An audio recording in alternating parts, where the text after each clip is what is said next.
Hopefully you're enjoying the summer. The rain that we're going to get today should clear the air from what we've had the last few days. The dangerous condition that we've had because of the smoke from Canada and the fires.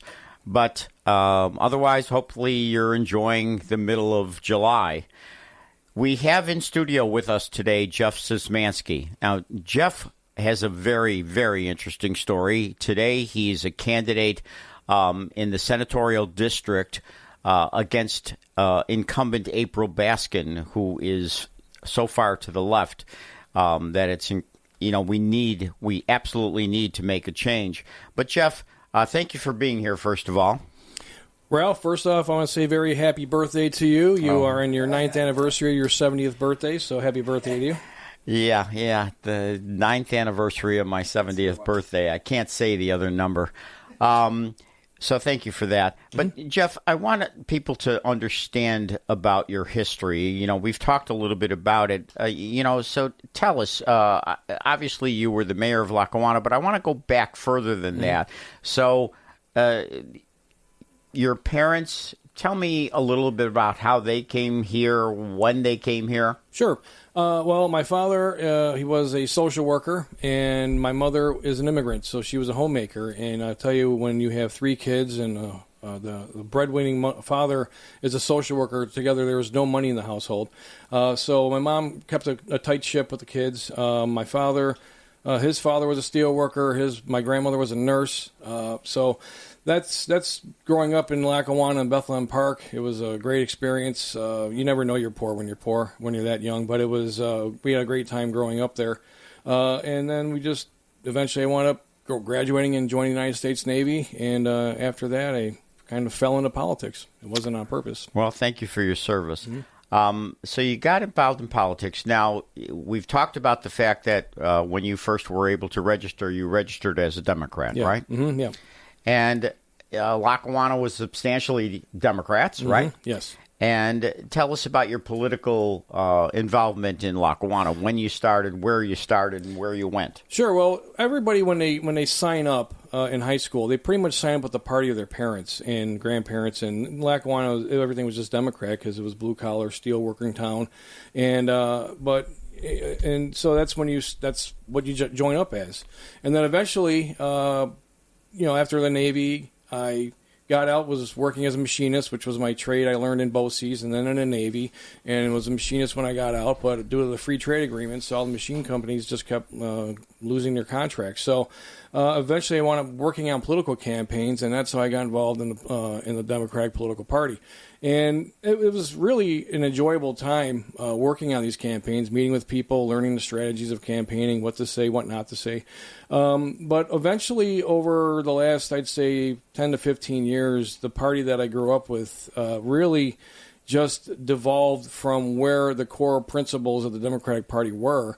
And after a while, I just said, they stand for absolutely nothing that I believe in anymore. And that's when I decided I'm going to register with the party that always endorsed me when I ran for second ward councilman 2 times and mayor 2 times and won all the times. So that's why I joined the Conservative Party. They're the closest to my ideals and my goals, and that was the evolution of my political experience. So you were always a conservative Democrat, yes. and we've had plenty of conservative Democrats, especially in Erie County. Mm-hmm. The Conservative Party, going back now 15, 20 years, always endorsed Democrats as well as Republicans, maybe not, in the same percentages, but there were plenty of conservative Democrats here in Erie County, Dennis Gorski being certainly one of them, but many conservative Democrats, and you were certainly one. And so the evolvement, so tell us about, so you were a councilman in the city of Lackawanna, you became the mayor. So tell us a little bit about that. Well, being a lawmaker for the city of Lackawanna was interesting because you're working with all the department heads, but not directly. That would be where the mayor was. So there was a time where, talking about conservatives being Democrats, I was meeting up on accident with the police chief and police captain, and I asked them just before we passed the budget, is there anything you need? And they gave me some stuff that they were looking for. And now I look around and the Democratic Party has made it seem like the police are the bad guys. That was really the drawing line I had with the Democratic Party. When the cops became the bad guys, I said that is enough, because nobody calls the police to say thank you. They call the fire department to say thank you. Thank you for saving my wife's life, or thank you for picking my husband up. But nobody calls the police to say thank you. They call the police when the problem is at its peak. And when the Democratic Party has demonized the good guys, I said, this is it. I've left. Being the mayor, working very closely with our police department, all law enforcement, all the first responders, was a great joy. We try to give them as much equipment and training as possible to keep our city safe. And it really bothers me to see that the Democratic Party simply makes them the bad guy, and it's terrible. So, being the mayor, you had to handle the financial aspects of the city of Lackawanna. Yes. And so mayors put together the budget, have a great deal of say in terms of where the money's spent. How did that go for you? You always have to over budget, because you never want to have a deficit at the end of the year. But when I'm working with, say, the police department, the fire department, or any of the departments, you have to project the future. What are we going to be needing down the road within the next budget year? And I tell them, be creative, because if there's any plan that you want to start later in the year, we're going to still need seed money to start it before the next fiscal year. So you bring your department heads in, and you just simply ask them what they need. Sometimes you have to, rein back their wishes a little bit, because it might be something too extravagant, something that is unaffordable. But you have to be able to work with your department heads to make sure that they have the tools that they need to make the city successful. So you had to deal with the budget, no longer the steel plant. And a tax cap. So all of that puts a major strain on the government aspect, especially in Lackawanna. Yeah. Yeah, so what you have to do is you have to prioritize what's the most important. And then you categorize, the funding sources to match the importance of it. And it sounds like some department heads aren't as important. All the department heads are important, but you have to make sure that the important goals that are to be achieved that year are budgeted properly. And you're always going to have some setbacks, whether it's a 10-day steel plant fire, which means massive overtime that you didn't account for. I mean, you always account for overtime, but not that much. Or there's a shooting and short-term in equipment that we have to quickly acquire. So you always have to have emergency funds for such a situation. But you have to, when you're budgeting a municipal budget, you have to plan ahead. It's kind of like the old, you can't fight last time's war, you have to fight the future war. Well, when you're budgeting a municipal budget, you have to foresee what you want to get accomplished and then put the money forward so that it can move forward. So I think for the people in your senatorial district, the 63rd senatorial district, I think it's important for them to realize that you spent 8 years as mayor, before that council, but you spent 8 years as mayor having to be concerned about finances, the financial budget, putting together that financial budget. So you have that experience. The experience, I always say this, when people ask me what it was like being mayor, I tell them I had a chest full of arrows and a back full of daggers. And that really was very accurate. Now, everyone thinks when you are the mayor, you get a magic wand of 500 jobs and all the city's problems magically disappear on January 1st of your term. That is absolutely not the problem. You often wind up having the former mayor's problems left for you first, and then you have to get your administration going. But as mayor, I'm going to tell you right now, there were a lot of sleepless nights, a lot of high anxiety, a lot of decision-making between right or wrong. Obviously, you always want to go with the right move. Sometimes you make the mistake and you pick the wrong option. But it wasn't a lot of fun. And so people think when you're mayor, you have all these wonderful options. It really was just, we had more problems than we had money, and the problems kept coming and the funds weren't coming in. So, we still have massive amounts of potholes in our street, but you want to make sure that we have enough equipment for the DPW to plow the streets so our residents can get to work. So it wasn't a lot of fun. It was a lot of stress, a lot of high anxiety, and like I said, everyone thinks it's all roses. It's hardly roses at all. It's a lot of just very. But the important aspect is the experience that you bring to this position today. So how many years were you in the council? 8 years. So 8 years in the council and 8 years as mayor? Yeah. So 16 years you've had as governmental experience. Yes, I've balanced 16 budgets. I wrote some of the most meaningful laws. I wrote the strongest sex offender law in New York State history. That stood the test for about 12 years, and then it was thrown out by a court, New York State Appellate Division, stating that no local sex offender laws can be stronger than New York State's. But when I wrote it and passed it, I had 37 communities reach out to me and wanted a copy of my law because it was initially upheld by the Supreme Court, but 12 years later it was knocked down. So I've written really meaningful laws. Like I said, balance the budgets, which is the most important. But you have to keep in mind who's paying for it. You just can't throw huge numbers out and expect the money just to be there and not put people in anguish. Lackawanna, like I stated before, our number one industry is a not-for-profit. The second largest employer is the city, and our largest property owner is a cemetery. So very limited ability to raise taxes, so you really have to be careful with your residents as to what you want versus what you can afford. And New York State, for some reason, does not have that capability of figuring that out. Well, so, look, I've known you for quite a while now. We've endorsed you for each of those runs that you've had as council and as mayor. I know you from being the conservative that you are, that you always were, actually, a conservative Democrat. And now you wear that label, the conservative label. I'm proud of that. I'm on your executive board. Now you've gotten into this race. Yes. So the 63rd Senatorial District, what is that? Where is that 63rd Senatorial District? It is Cheektowaga, Lackawanna, and most of Buffalo. And it's a very diverse group. No section of Buffalo is the same as another section of Buffalo, and they're not the same as in Cheektowaga. Cheektowaga has many different communities within its borders, and same with Lackawanna. So everywhere I go traveling, talking to people about what they want from their next senator and how they feel about New York State, the answers, as diverse as their communities are almost universally the same. So again, I know what a hard worker you are, and I know during petition time you were out there every single day. So you've talked to people all through that community. Obviously, and the people in Lackawanna know you very well. Yes. So now Cheektowaga, you have the right heritage for Cheektowaga. That's a benefit. Yes. But you have a mixed heritage, so yes. I mean, it's an inclusive heritage, right? Yes, it is. Well, like I said, my mother's an immigrant. She's from Great Britain. When she came over, she met my father during the Vietnam War. He was stationed in England.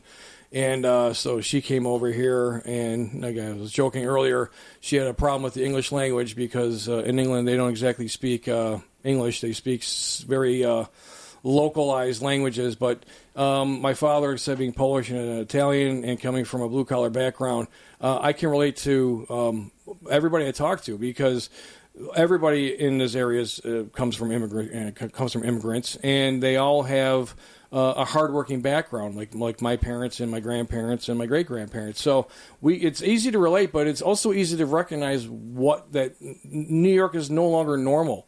It's not safe for kids. The school education is failing. They're not supporting the important things that people care about. They're putting more attention on things that people actually severely don't care about. They oppose it. We're here in studio with Jeff SZYMANSKI, a candidate in the 63rd Senatorial District. Previously the mayor of Lackawanna for 8 years, previously a councilman in Lackawanna for 8 years, previously a conservative Democrat, currently a conservative. So, Jeff, I know that you've gone door to door, that you really know what you want to accomplish in the Senate. Tell us about what you see that needs to be done. Well, as the governor stated in her last 6 states of the state, she keeps talking about making New York affordable. But she's yet to start, and she's making it worse. Now, I'll give you some examples. New York State's power bills are 56% above the national average. The power bills have gone up 43.3% since she's taken office, and everyone sees it. And it's going to be even worse this year with air conditioning units needing to be on. Gas bills have gone up 30.4% since she's taken office. Housing is no longer affordable. Retirees are now citing affordability in New York, whether they're going to stay here or not. So it's really becoming a really big issue. and it's coming up very quickly because as everything else is rising in their mail, in their pocketbooks, one thing that's not rising is their bank accounts. It's actually getting smaller by the amount of problems that they're creating. And New York ranks 50th in national tax competitiveness, which means between New York state and local taxes, we are dead last in the union on how much we tax. We're the bottom. We as in we're the worst. Public safety. I want to restore safe neighborhoods, and that really resonates in Buffalo because supporting victims is important in all society, but when you have a slow response time because people don't want to sign up to become a police officer because they know that the government in Buffalo doesn't support them, doesn't have their back, it becomes a big issue. And when public safety becomes an issue, Buffalo's trying to have events in their community, and they're just not well attended anymore because it's not safe. And people are saying they're tired of being harassed by bored people. But, when you have a response time that's slower than it should be, people recognize that. And so public safety to me is a very top issue. One of the things, as we talked about before, Ralph, is education. This leads you to a better job. Now, sure. All these school rankings around here, well, Cheektowaga's got a pretty good one. Lackawanna, I believe, is dead last, and Buffalo is not far behind. They keep trying to push educational principles that aren't going to be successful. They're not pushing vocational schools, and to me, that is the number one way for a young person to become successful. Mike Rowe of the Dirty Jobs position, he was talking to the Vice President Vance, and they said in the next few years they're going to need 400,000 welders and electricians just to help build submarines, and that's just for one specific purpose in government. Electricians, welders, and all the vocational schools that is where they should be sending everybody, even people who are college bound, because that is where people are going to be able to become self-sufficient and actually have a job and be able to start a family off early and buy the home you want. So to me, trade schools are going to be very, very important in my campaign, and everybody recognizes it. Not so much in Cheektowaga, but definitely in Buffalo, because when they sit around and see people are graduating, but they can't read the diploma that they just received, that's a big problem, because then you're unemployable, and then you become a problem. So then you start looking for things to do, and that's when trouble starts. Recently we put an ad in Indeed looking for a secretary, and what amazed me is we got lots and lots of responses. And a good percentage of those people had college degrees but worked in retail. Yes. So we do need more trade schools. We do need to educate more people to be electricians, plumbers, the kinds of things that we need in our daily life, and they make a good income. Yeah. And so many people have been, told, okay, you have to have a college education. And certainly I believe in a college education. But a Bachelor of Arts degree doesn't get you very far today. It gets you into retail. You end up in retail. Right. So the trades, that historically were always good, how people learned their profession from their parents or from, being an intern or starting off. Those trades, plumbing, like I say, electrician, HVAC, there's so many of them, actually. We don't have those people anymore. The golden age of the blue-collar worker is about to begin because, I'll just say this, the market is flooded with college graduates. But what we don't have is enough skilled trade. So those people can set their own value, and it's really going to kick off. So I think anybody who recognizes that what's coming forward, the need for all these positions, all the carpenters, the electricians, the plumbers, as you stated, they're all going to be in high demand. And, of course, supply and demand, if there's not enough of them, you get to charge what you want. So I think the golden age is about to begin, and I really think that all the school districts should really push vocational schools, because that ties with my next issue, which is the economy. That ties in with education. If the economy's strong, small businesses are a major job creator, but workforce shortages exist in the skilled trades. So there was a program when I was a department head for Erie County where we created to invest in nursing, Erie County residents in nursing. It was a program that was so successful, it was actually modeled by the White House. Granted, it was the Joe Biden White House, but we'll take the credit anyway. But what was happening was nurses are retiring. The boomers are retiring. They call that the silver tsunami. So now there's a huge gap in nursing. So we decided to invest in people who are interested in it and pretty much pay for them to move forward and help out with the vacant positions that are happening. So Government services. New York State has a serious transparency problem. These data centers and solar farms used to have to go through local government. They've bypassed local government. And what really bothers me, and I'm not exactly an environmentalist, but I do live in an environment. These AI data centers, a lot of people don't know this, they're setting up on fresh aquifers, which are underground lakes. They're not setting up next to them, they're setting up over them. And that water is used for people to use for drinking, farming, washing, cleaning, everything. So if you don't live near the Great Lakes, they're now polluting fresh water in New York State because our farming property is very affordable. The solar panels, they're setting up on pristine farmland. So our government is really not listening to the locals because they've bypassed them. They no longer allow the town boards to vote no on these projects. They've been ramped through, and they're forced with it. So. There's a lot going on in New York, and New York really just does not seem to care what the residents think about. It seems to be whatever the party's pushing. No, nowhere is that better demonstrated than in the energy regulations that New York has passed. And by the way, your opponent is in full support of elimination of fossil fuel. So she's voted along with the progressive Democrats to eliminate fossil fuel. She's voted to mandate only electric in our homes.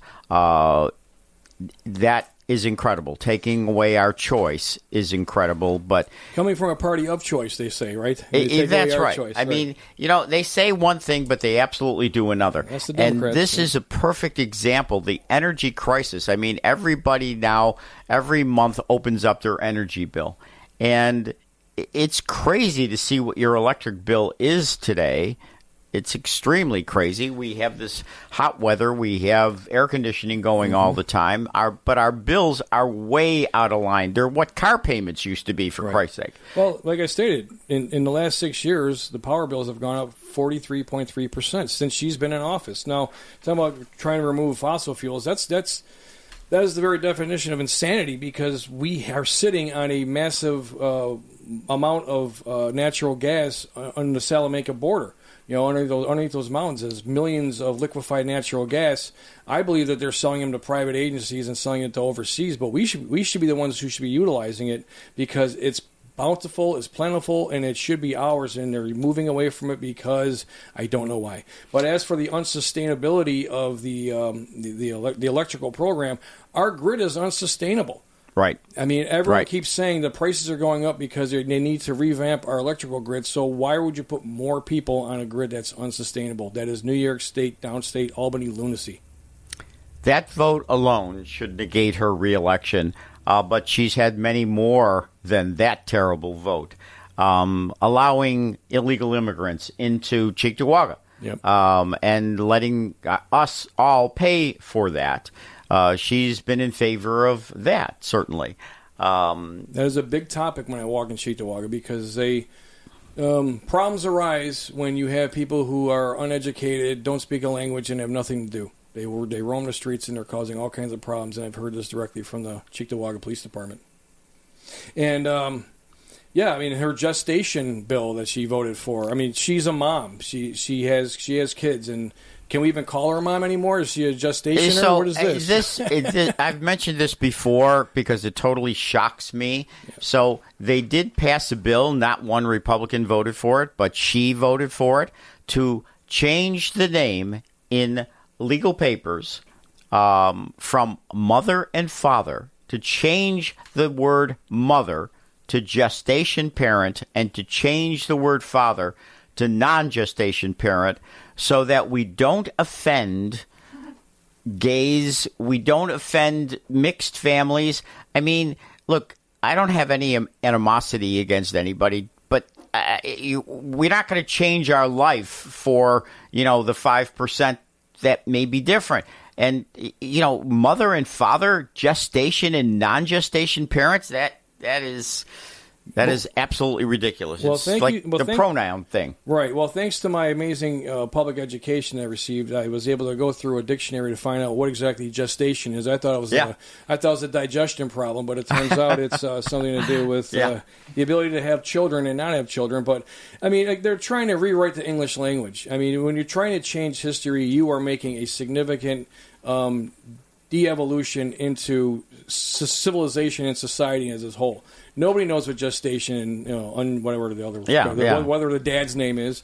So it's just lunacy. Who called for this that said we need to change this? I don't know one person who said, you know what, I really want to be called a gestationer. I've never met one person, and nobody has anybody else who's listened to this program. It's ridiculous. This is the progressive left that wants to change our identity. That's why they changed the pronouns. They don't want he and she.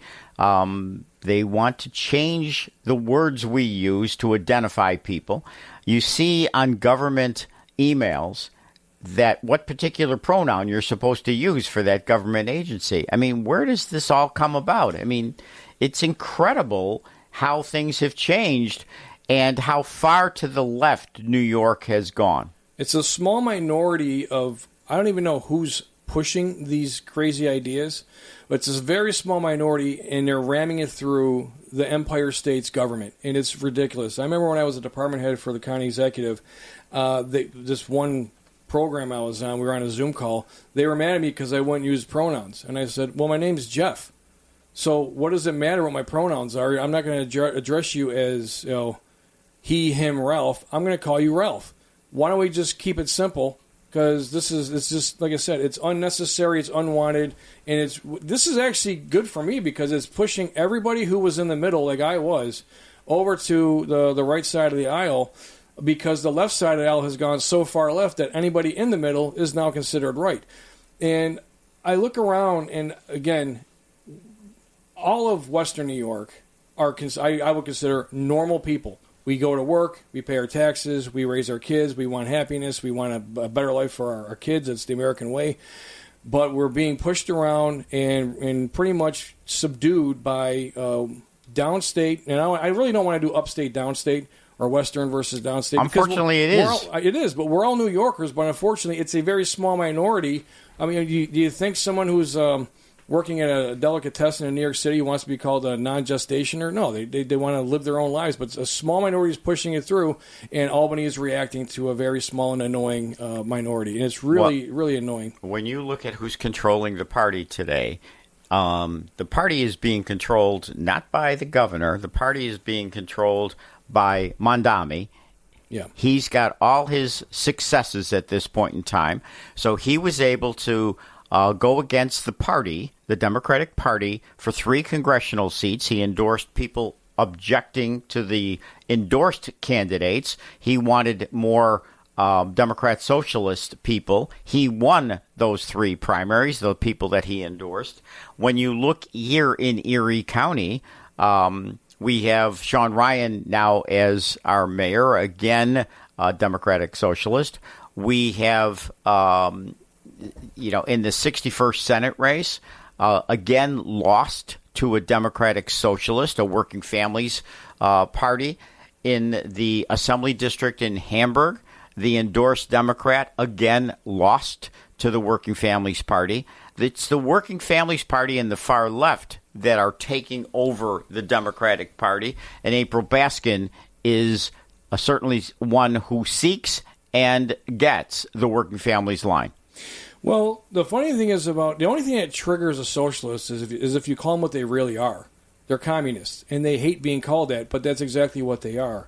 And, when Mayor Mondami is, I think he's on a track to purposely destroy the Big Apple. I mean, honestly, people are leaving in droves. I mean, before even he became mayor, 1 million people have left New York since Governor Hochul has been governor.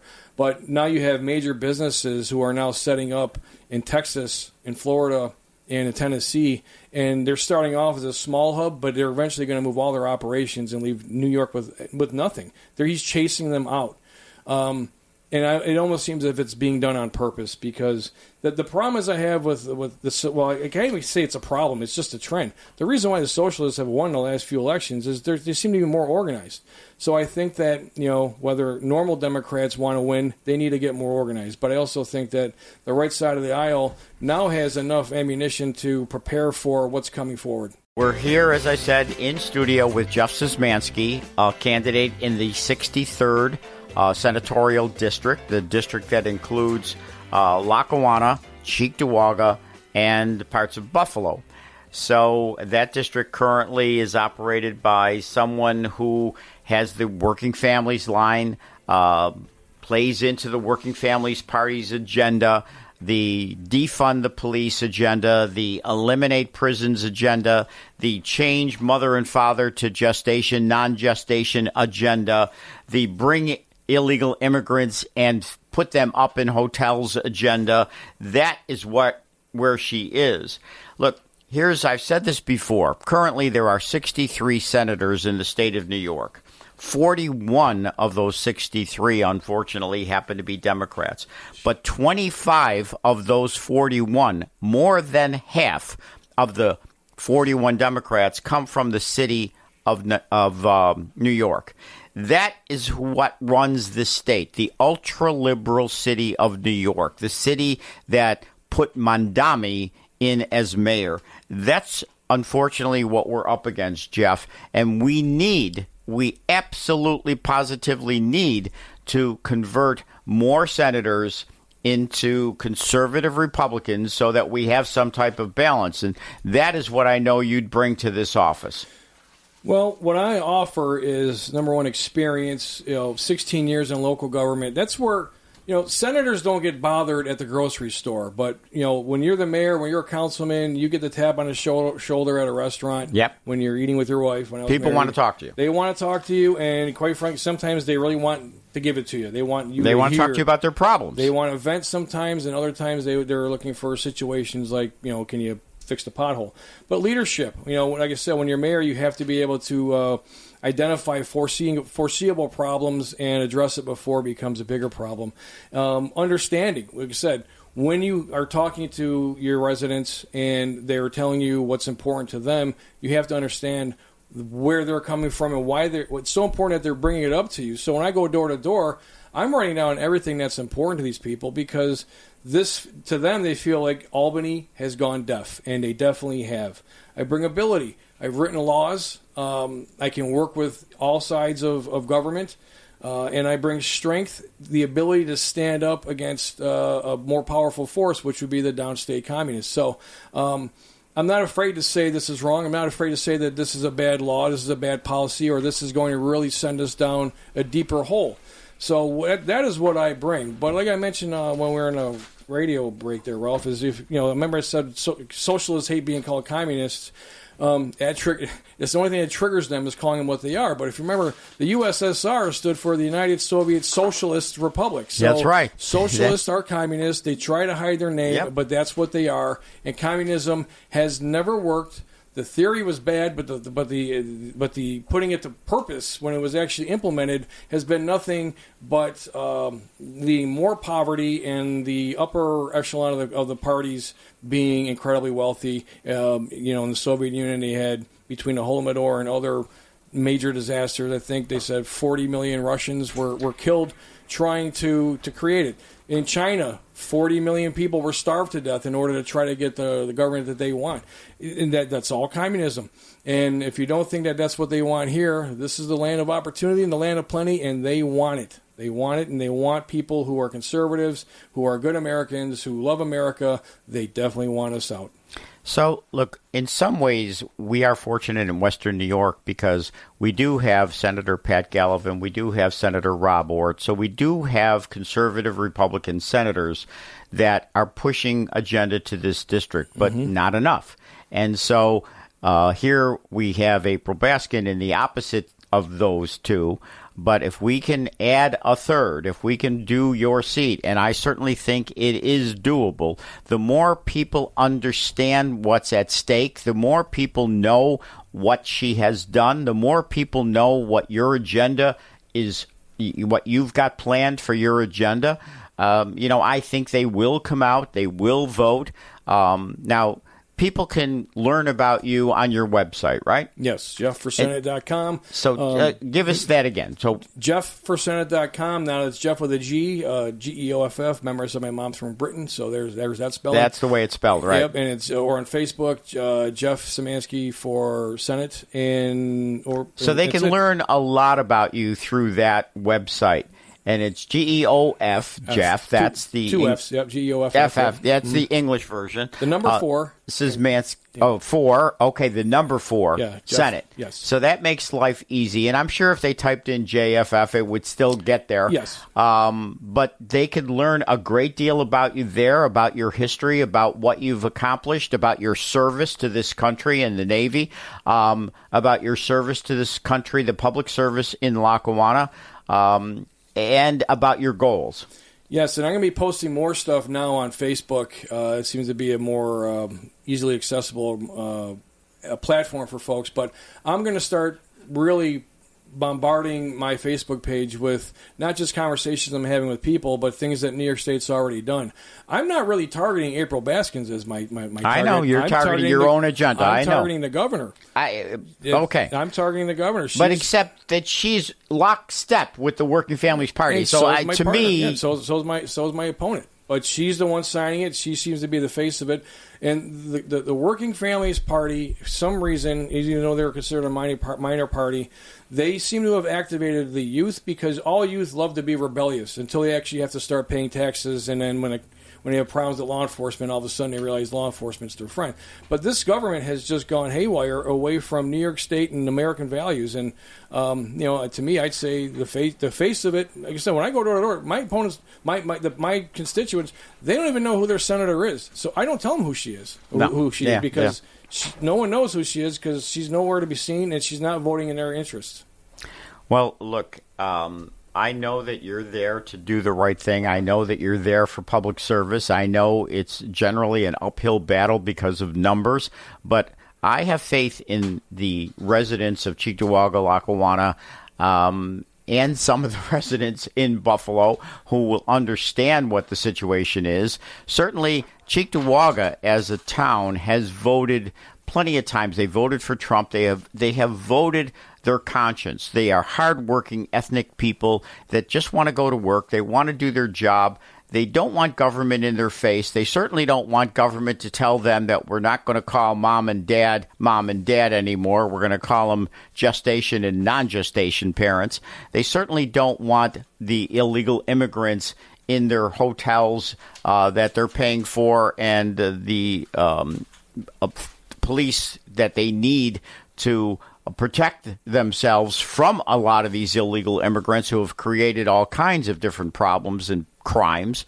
They want somebody with stability, and that's what you're offering. What I'm seeing out there is they want to be left alone in every aspect. They want to call the cops and they show up. They want to call the fire department and they show up. They want to be able to open up their energy bill and realize they now have to work overtime to cover it.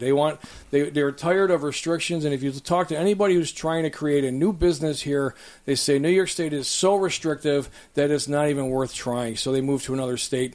And I gave an example before. A friend of mine, he moved to Florida with his wife. They set up a pizzeria there, and I asked him, what's the difference between trying to set up in New York and trying to set up in Florida? And he said, in New York, they tell you what you can and can't do, and in Florida, they ask you, how can we help you? And that is a huge difference. New York State is major. Just an obstruction to everyone's personal lives, private lives, industry, and they're just telling everybody to go away. And they are. In the last 6 years, 1 million people have channeled their inner Snake Plissken and have escaped from New York.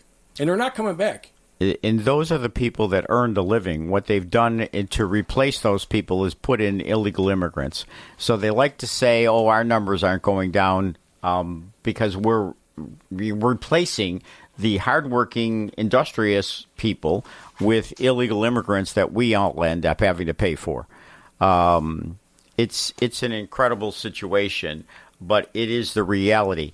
The budget. Yes. let's talk a few minutes about this crazy budget that has grown $100 million in the last 8 years or whatever it is. Has grown 40% since Kathy has been the governor. $277 billion, more than twice the budget of Florida, even though Florida has more people. The pandering that goes on in that budget, the giveaways where Kathy is buying votes. We need to have somebody, mind the store. Isn't that the case? That's absolutely right. But even when they passed the budget, after it was passed, they added an extra, $8 billion? That's right. And it's like, how did that go through? To them, they just think that there is an open checkbook. And unfortunately, the people that are paying it are people in Buffalo, people in Chickasaw. We are being squeezed, and they don't seem to care. It's just more money, more programs, and they don't seem to realize where it's coming from. So, my guiding principles in this campaign is, number one, public safety first. And I'm going to start with Buffalo, because where Buffalo goes, so goes our region. And like I said, people no longer want to go into Buffalo for any events because because the police know that nobody has their back.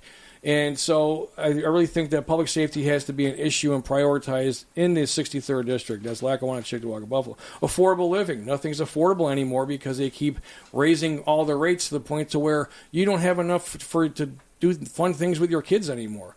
Opportunity through work. As I stated earlier, they're chasing businesses out. They're not bringing new businesses in. So how do you bring opportunity into work? Like I said, start with education, start with the trades, the vocational schools, and get people working. And that's where the opportunity is going to come through. Accountable government. Where's the accountability for unnecessary, expansive government in their budgeting? This is ridiculous. Like I stated earlier, they don't seem to have an idea where the money's coming from, and that's the communist way. Strong neighborhoods, constitutional rights. They just passed a bill banning Glocks because apparently you can turn them into an automatic weapon. Well, what crime did that actually happen that they instituted that? That is, to me, an assault on the Second Amendment, which I'm a proud proponent for.